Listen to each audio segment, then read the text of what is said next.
everyone and welcome to this video. My name is Jay Wakefield, and in this video I'm going to be showing you two pieces of equipment that were branded by Compaq, but sadly I don't think Compaq made either of them. The first thing I have to show you today is a kind of a thermos flask, not one used for travelling with per se, but one that can be used, one that can carry tea around in without spilling it. This is actually branded Compaq, and I got it on eBay from Canada. It says Compaq Inspiration Technology, and this isn't focus. This is not a good time not to focus. Sorry, nick that line off Billy Corr's latest video. And on the other side, you know what, it'll be fine. On the other side, it says Gold Services. Now, there's a wee tab on here which you can lift up, and this here is where the piping hot tea goes. Basically means that you can drink tea and not spill it all over your Compaq branded laptop. Which is the second piece of Compaq branded technology I have to show you today. Now, like I said, I don't think Compaq made either of the pieces of technology in this film. Now, the reason I don't believe that Compaq made the laptop, Compaq have made computers in the past, they've been very good, I can lay testament to that.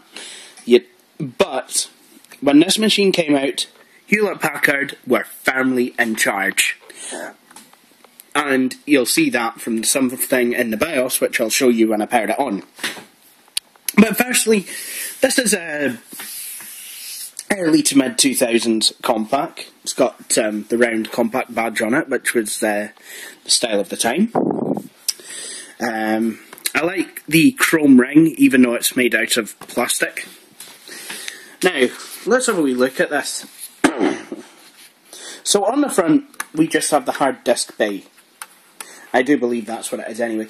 Now, someone pointed out on Facebook, when I made a photograph of this, when I did a photograph of this laptop, they said, oh, the chassis is broken. No, I do believe that's just the bay for the hard disk. It's missing the screws. There's also the catch of the lid, three indication lights, and then there's a fourth one. On the right hand side we have a mute button which doesn't work. We have volume up and down buttons which do work. We have headphone and microphone in. Nicely colour coded and completely compliant there with the PC98 colouring specification. And we have now I'm trying to think whether this is a DVD writer or a CD RW DVD combination driver, can't mind. And we also have a USB port. Now on the back we have the power adapter, two more USB ports, Ethernet, PS2 mouse or keyboard port, IEEE 1284 parallel port. So this machine is not legacy free, and I am really grateful for it having a parallel port in case I ever needed to use one. VGA port. S-video out for connecting to a TV, which is quite good because you can play DVDs on here. Some screws. And on the left side here we have a modem port, some vents, and a solitary Type 2 PC card slot.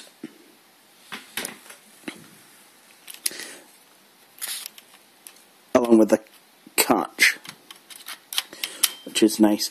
I believe that I do believe that there would have been an option to have two of them.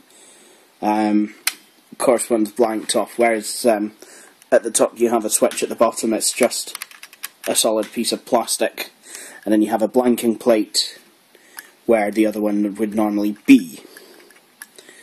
And it's not something that got stuck in the bottom PC card slot, because this is actually a door at the top and this is solid plastic. Okay, so I think now would be a good idea to plug it in, so I'll do that. Okay, so that's the laptop plugged in. Not only have I plugged it into a power outlet, but I have actually plugged in an Ethernet cable because there's no Wi-Fi on this machine.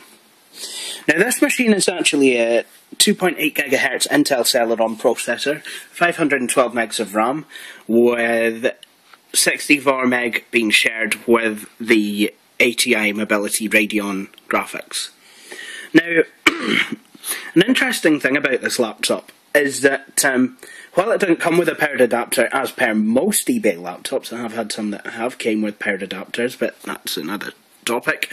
This actually was sold as spares and repairs, which normally if I want a fully functioning laptop, I'll stay away from. However, the person described this machine as having a fault. It would say, object not found, and then it would stop booting.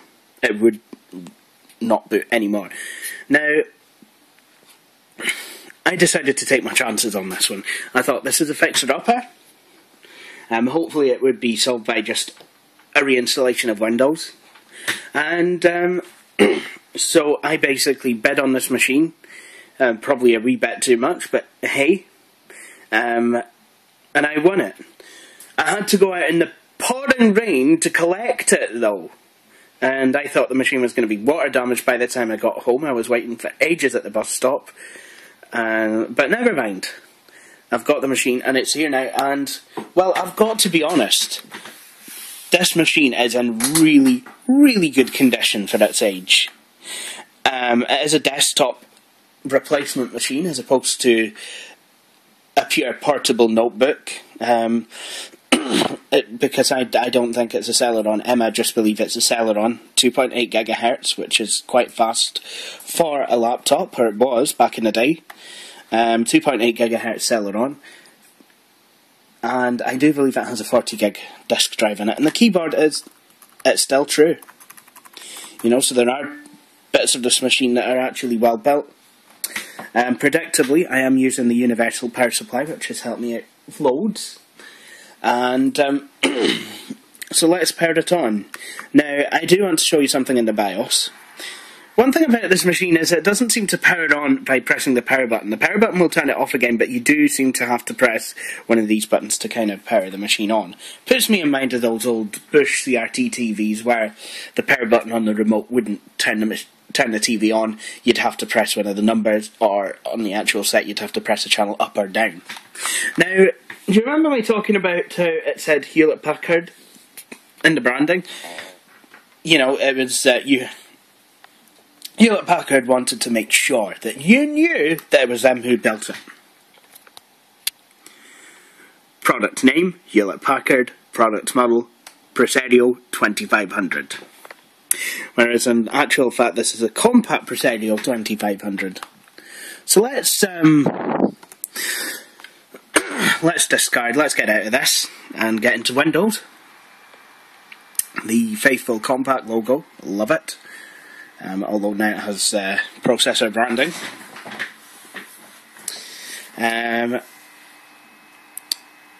There is now, the thing that probably might strike you about this machine is just the blueness of it.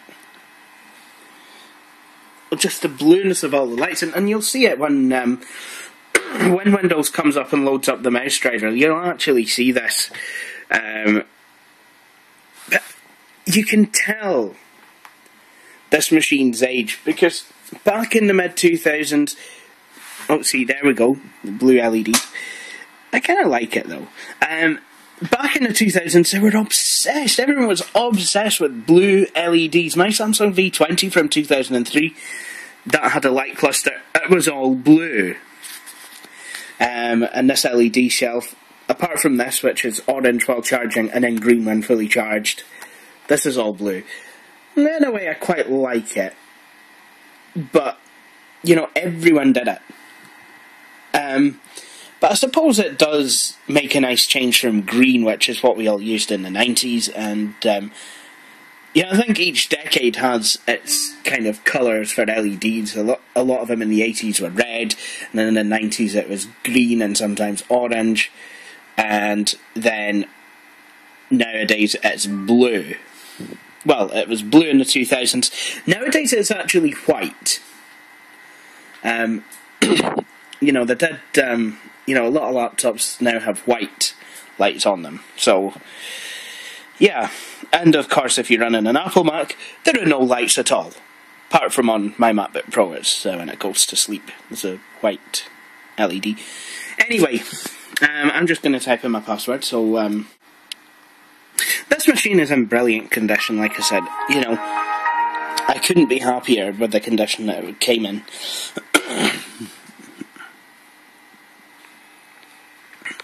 Okay, and now we're at the Windows desktop. Now, I've given it a Windows install, XP, and I've installed WorksSuite 2002 and Office 2002. According to this sticker, which is still on here, red Compaq sticker, it's ultimate performance with the convenience of a notebook. Now, it's not described the 56K modem as blazing fast like it does on my 2240. It's Intel processor, ATI mobility Radeon graphics, and Microsoft Word 2002 included. So I've taken the liberty of putting that on there. Designed for Windows XP, love that sticker. And a number that must have meant something to the previous owner, but means absolutely nothing to me. And then Intel Celeron sticker. Right, now, so let's have a wee look. There are a few modern things on here, and obviously they do take a wee bit to load up, but see now, laptops like this, laptops of this age, a lot of people throw them out because they think they're a wee bit slow. Well, think about it. For someone who only uses a machine for web browsing, do you really need it to be blindingly fast? Yes, you would probably like it, but wouldn't it be better to have a computer of this age than no computer at all? I mean, look at this one. You know, I mean, my business, J. Wakefield Computers, that operates on, well, that basically, you know, one of the things about this business is, you know, I'll quite happily take in old laptops, something like this one, you know, recondition it. You know, if it'll go to a gig of RAM, maybe I'll put a gig of RAM in it. But then apart from that, I think it's perfectly fine. You know, you can still use them nowadays. They'll even let you watch YouTube videos. You know, and then you can run OpenOffice on it. And it's it's absolutely brilliant, you know. It's, you know, Word 2002 isn't too bad, you know. I've seen Office 2010 load slower. You know, and this version of Word will do anything that the new version will do.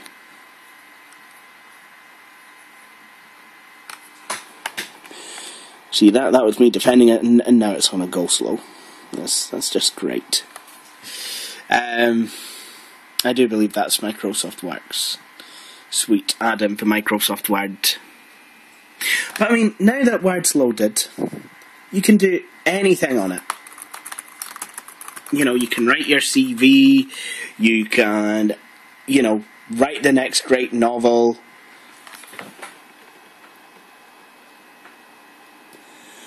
Oh, and then of course, never use AVG on an older machine. Always use Avast. It's quicker, it's a lot more efficient. I don't know why I installed AVG on this one, but you can rest assured I will of course be switching. AVG I do like, but you know, like with everything, it's just become awful bloaty, and it doesn't need to be. So let's have a wee look at this one. Whoops. As usual, I'm just going to go into WorksSuite. I mean, I do have a general stock install of things, you know, like I'll have an install for Windows 95 machines, I'll have a slew of applications for 98, well, I'll have two, depending on if it's a slow 98 or a fast 98, one for Windows 2000 and ME, and one for XP, and this is my XP one. You know, I usually put WorksSuite on it, because WorksSuite is just, was fantastic. Now, I'll say it in this video because a lot of you will have heard it on my previous Blue Planet 64 videos, but, you know, for those who've not seen my old channel,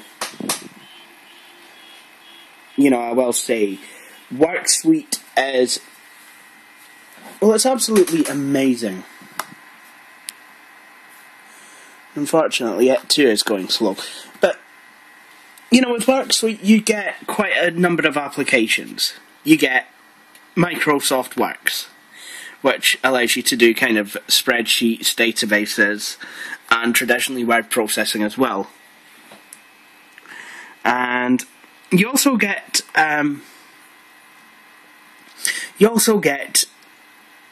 Microsoft Word, which is basically what everyone uses at school. It's industry standard.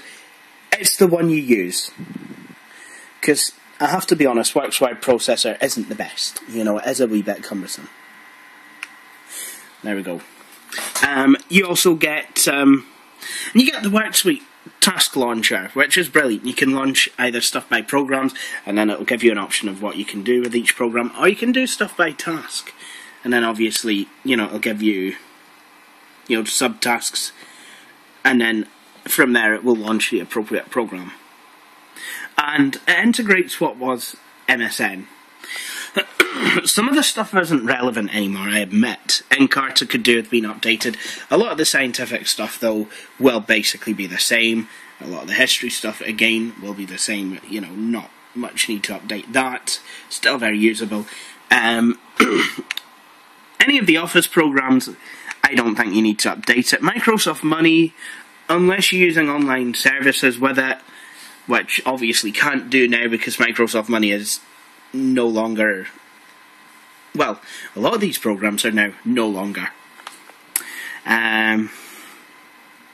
You know, Microsoft Money will track finances, you know, even if you're offline, even if you put in manually. I think it's brilliant. It'll give a graphical representation. But, of course, Microsoft WorksSuite has actually went and died. Like I said, it doesn't exist anymore. And I'm not just saying that because WorksSuite 2002 is out of date. What I mean is, Microsoft WorksSuite itself. Microsoft Works is dead. The last version that came out was version 9.0 for Windows Vista. And it'll run on Windows 7, it'll run on XP. But people, the market doesn't want Works. The market wants Office. The market wants what they use in the Office. And I can understand, because, you know, when I got Office at home, I never used Works again. I wanted Office. And so does everyone else. So obviously Microsoft's Office Starter Edition has came out, which is about £5–10 to buy a copy of that from an, you know, if you are an original equipment manufacturer, put that on the machine. It's ad supported, so there are adverts, but you do get basic, you know, you do get the functions of Word and Excel. No PowerPoint, obviously. You can download the PowerPoint viewer for free. Microsoft Encarta. That was wound up. Again, with increased access to broadband internet connections. Again, not everyone has one, but a lot of people do. It just didn't seem to make sense to release a CD-ROM full of facts every year that would need to be updated, that you can just get easier online. It's just easier to distribute the content online. Microsoft Autoroute. Nowadays we have Google Maps. Again, that does need updated every year. That obviously costs Microsoft, you know, for CDs, for packaging, for shipping, distribution channels and everything else, when you can just go into Bing Maps and do it that way. Although it was, you know, I mean, it was kind of nice while it lasted. I love WorksSuite. I don't hate it at all.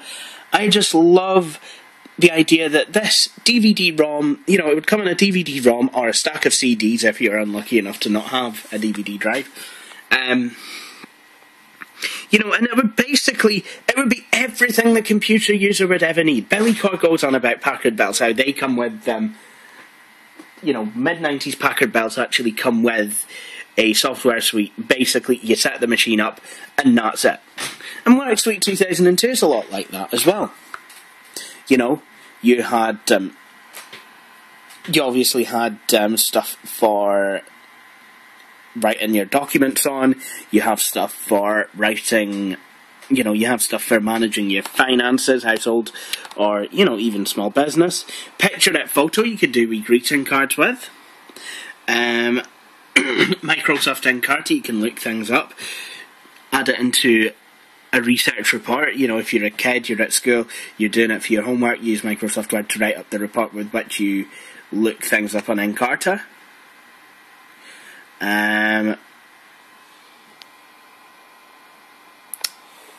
Let's see what else we've got. And then, of course, if you're going somewhere, you have Autoroute. Now, a lot of roads have been added in the last 10 years. This program, you've got to think is now 10 years old. This particular version, it did do Autoroute quite far up, but I'm not entirely sure what Microsoft are doing now as for photo editing software, but certainly I think everything else that was part of WorksSuite, it's just occurred to me that everything else has now been wound up and is no more. You know, that's quite humbling, you know, it's quite something, you know, to note. Because WorksSuite was obviously, you know, WorksSuite was around quite some time. There was WorksSuite 99, which of course I'll show you. And then of course, you know, we had WorksSuite 2000, 2001, 2002, right the way up to 2006, which I have a copy of. But yeah, I digress. We also have this computer. I was able to download a neat piece of software, the Help and Support Center, and I do quite like it because it's a one-stop shop, and I think it's still trying to load up Autoroute, if I'm honest. This machine really wasn't this slow, you know, when I last had it switched on. So I think something is definitely awry. Now, the CMOS clock, that is certainly set, and there's Autoroute.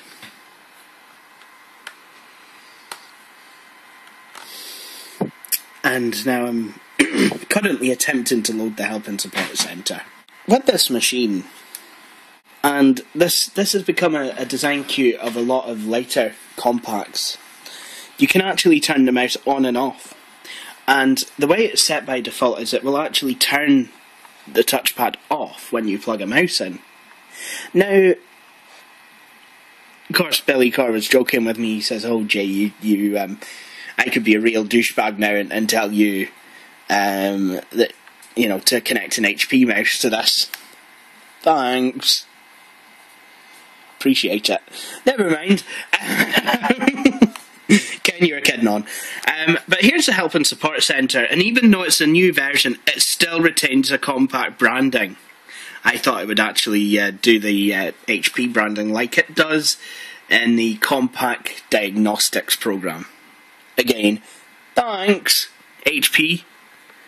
But like I said, it's a one-stop shop, software and drivers, troubleshooting, contact a technician, well, I am a technician, and learn more about your PC. Kind of like that. I think what I'm just going to do is I'm just going to close out of that. Now, like I said, this machine is online, so I'll go and have a wee, I'll go and show you that. And this is this machine online. As you can see, this is my new company website, jwhitefieldcomputers.co.uk. And if I click here, I'll go to the computer clinic. There's another picture of me working on another machine. And then of course you have the option to like J. Wakefield Computers on Facebook. Okay, well, this is time for me to sign off, and I hope you've enjoyed watching this video. I hope you will subscribe and tune in for my next videos. Thank you for watching this one.